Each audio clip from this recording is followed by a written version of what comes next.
What's going on, guys? This video is a review of the strike pack for Apex Legends Season 11. I'm going to go through all the weapons that are related to the strike pack, so basically all the automatic weapons.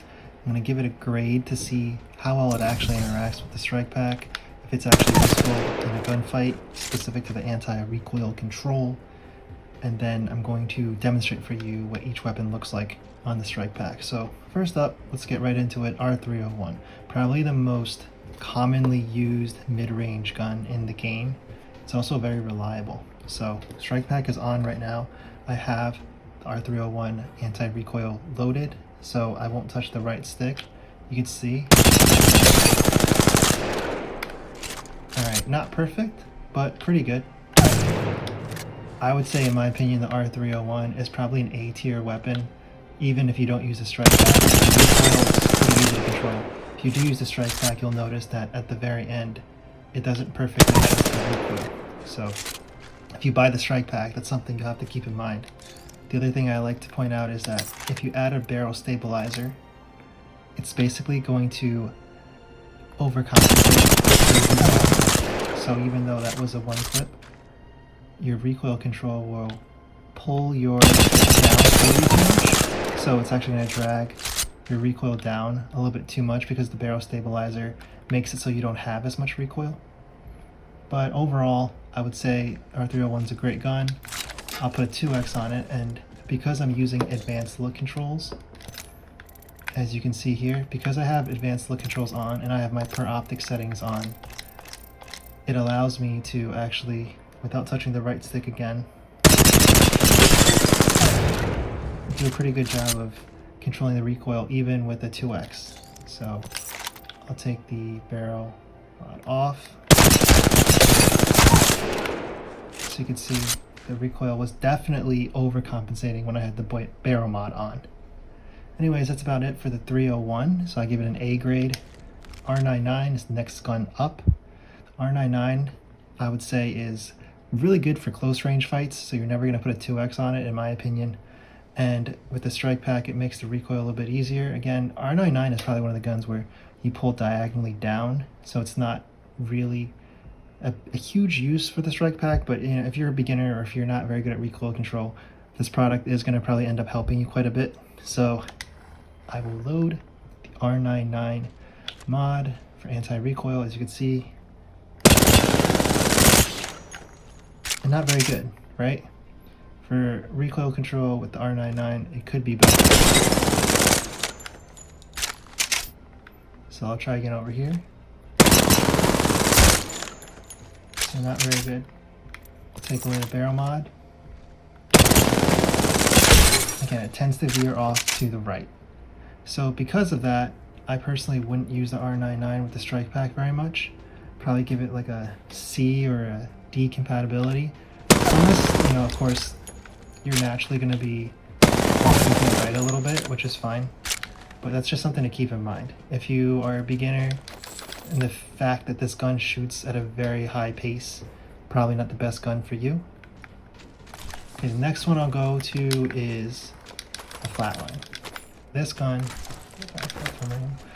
gun is probably one of the better weapons to use with the strike pack. As you notice,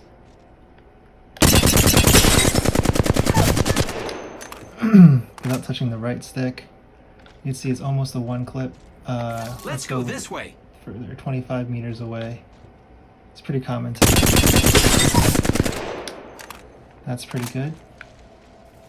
Between 25 and 30 is when the strike pack really shines, in my opinion, because most of your fights, 25 to 30, is where people may have not perfect recoil control. Let's say you're a silver player or a gold player, even maybe in platinum. In a 25 to 30, you will actually have an advantage if you have, you know, strike pack recoil enabled, and the other person hasn't fully mastered recoil. Now, the other person, you know, let's say they have a scout or something, they are pretty much on an even par with you if they're in cover and you're in cover and you're just poking each other. But anyways, the flatline, in my opinion, is probably the second best gun to use. Maybe tied with the R301.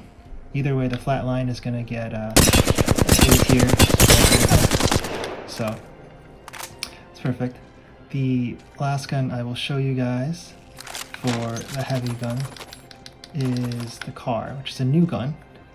I'll load the car profile. You can see let's move this way. 22 meters away. Again, not great recoil control. So I have to be fair to the Strikepack. Like, I'm not going to try and oversell the product. If it doesn't do a good job, you know, it's not worth buying. So you see that with the car, at least, you know, the first iteration of their recoil control is not great. It veers to the left a little bit too much, it veers to the right a little bit too much. And I will show you that my settings for the Strikepack mod pass are on. It's for the same ADS settings I have here. So obviously you can walk to compensate. So if it's shooting to the left, if it's shooting to the right, you can walk to the right a little bit if you get memorized, but why go through the trouble, right? If you're gonna buy a Strikepack and buy the mod pass, which is an additional $25 or something a year, why not get your money's worth? So if it's not worth it, then why spend the money? That's my opinion. And I think that this gun, again, is not great with the Strikepack. Probably give it like a D tier. I'd probably be just as accurate, if not more accurate, if I didn't have the Strikepack on, because it misses, you know, veers to the left, misses probably 40% of the bullets right off the bat.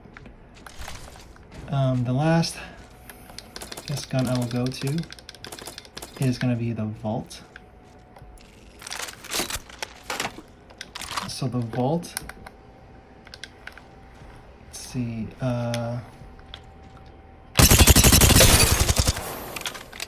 probably one of the best guns in the game with the Strikepack, so I won't touch the right stick again here. You can see, without touching, that was with a barrel stabilizer, so let me take that off, show you again. Let's go this way. At around 25.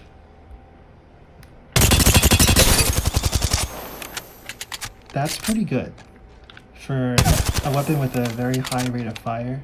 Not as high as the R99, but I would say much easier to control.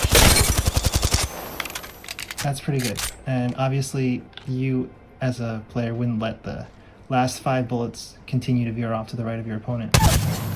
I'll mention that you do need pretty good tracking if you want to use a Strikepack. All it does is control recoil. It doesn't actually track your aim.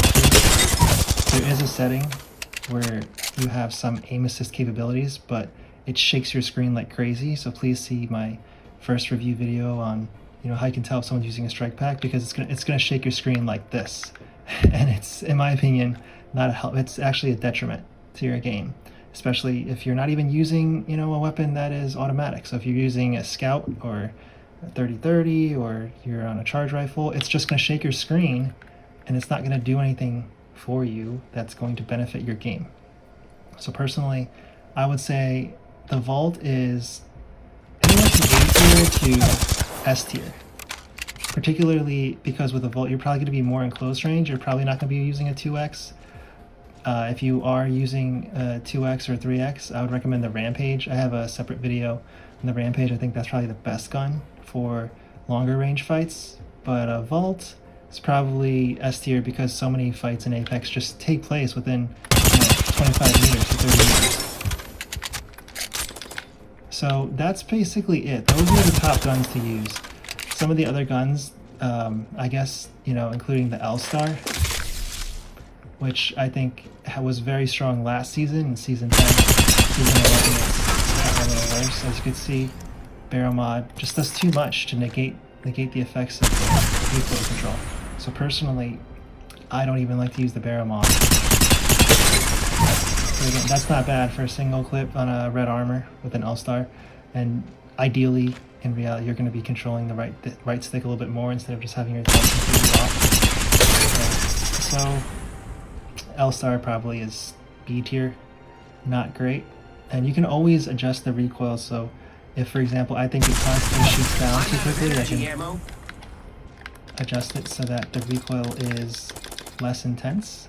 And now, if I shoot, you'll see that it drops up a little bit. And if I adjust it down just a slight bit more, it doesn't veer too far up or too far south. So I'm doing this pretty quickly. I'm not showing you all the required, button combinations to adjust on the fly, but there are actually videos that will show you how to do that. I just try to show you whether or not I think the Strike Pack is a good purchase for Season 11.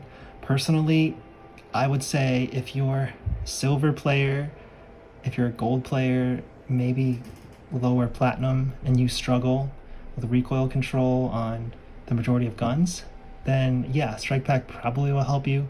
It will only help you though with, I would say, a Vault R301 and a flatline. So 3 guns out of, I don't know, 10 plus automatic type guns. So personally, that's not going to be the greatest. But I leave it up to you whether you guys or not prefer to use a Strike Pack. And yeah, that's my review. Thanks.